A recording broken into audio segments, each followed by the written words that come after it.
Sensational is getting your foot in the door at the nation's biggest station, and within 2 years being asked to host the most coveted show on SA radio. That's how Sabelo Charlie, aka DJ Sabby, did it on Metro FM.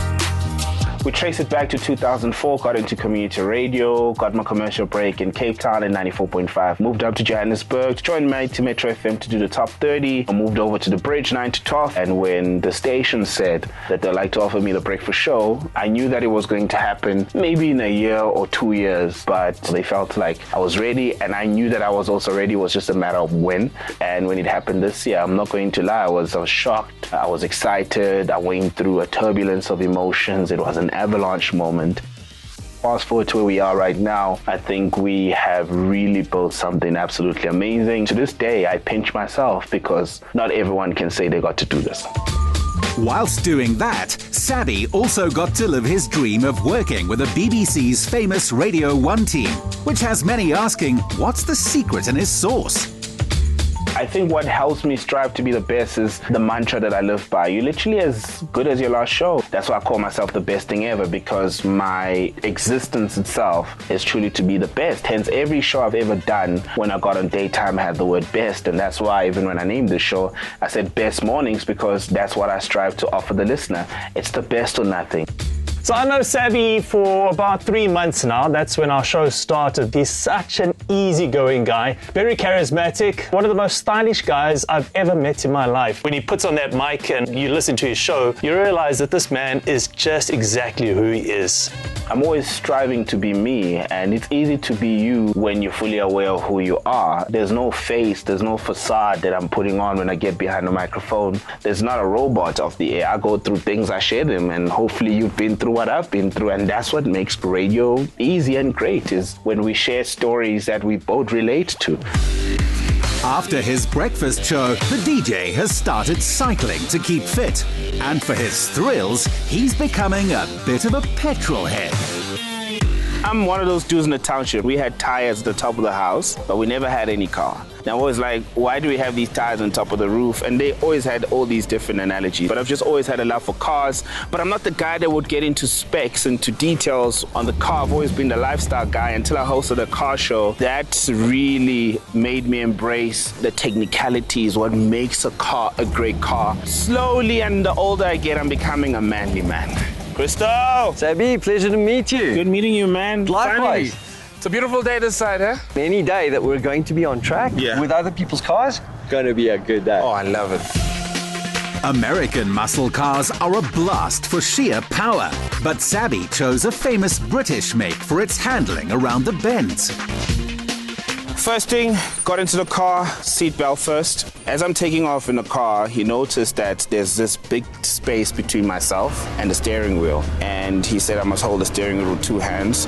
I looked at him like, really, Dad? And it felt weird because I'm not that guy who normally uses 2 hands. He said, now try and accelerate and hold the steer the way you hold the steer. And he says, take the corner. For me, it felt familiar. Then he said, do it with 2 hands. And I did it with 2 hands. It felt simpler. I was like, oh, that's why they say use 2 hands. What was my favorite part of the experience is how he allowed me to believe in myself a little bit more. He just allowed me to remember that don't be scared to look where you're going, but look at where you're taking it. Because then it gives you room to pace yourself and have space for yourself. That's a bar.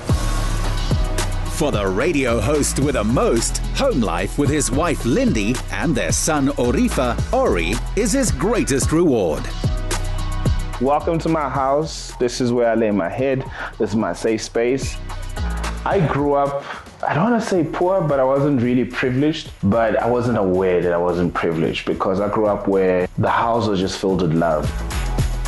Family is important to Sabby, inspired by the central role his late mother Simuntu has played in his life and career.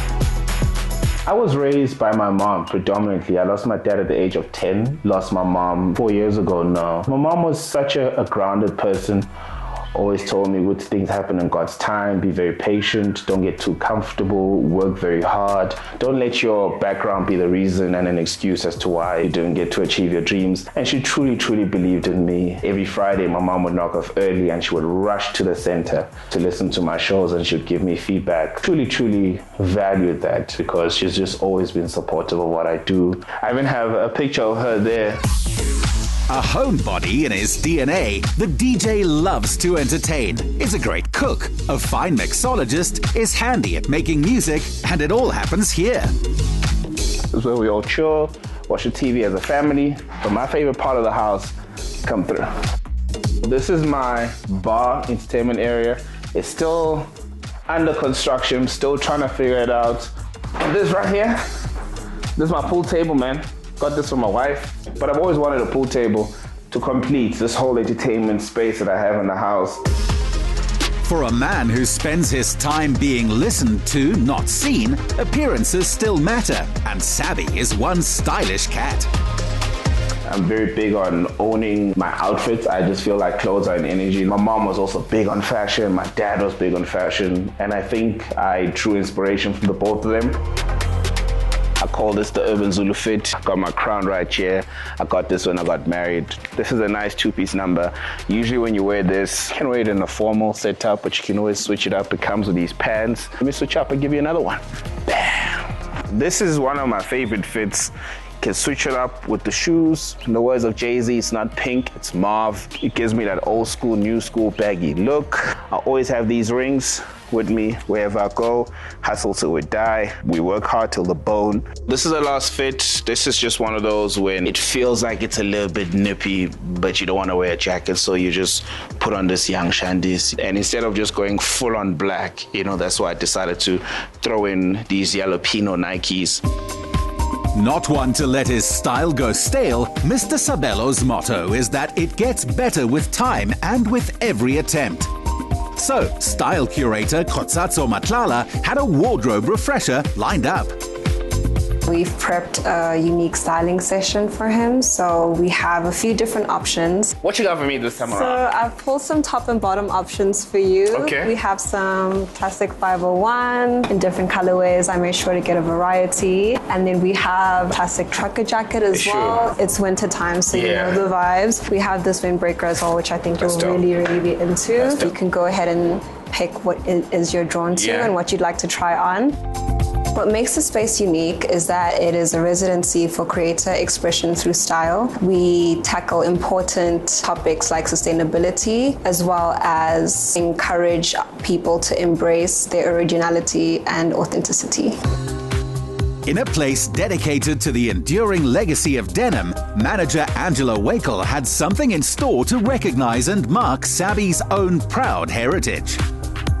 We've got a surprise for you. Yes. With the help of your wife. Really? Yes. She got hold of us. And we know that this incredible radio journey that you've been on, and also your love of fashion comes from your parents. So your wife asked us to make you something very special. Really? So this is for you. We made this special t-shirt for you. This is sentimental so much. This is beautiful. See, my dad loved clothes like I used to help him, like I knew what I was doing.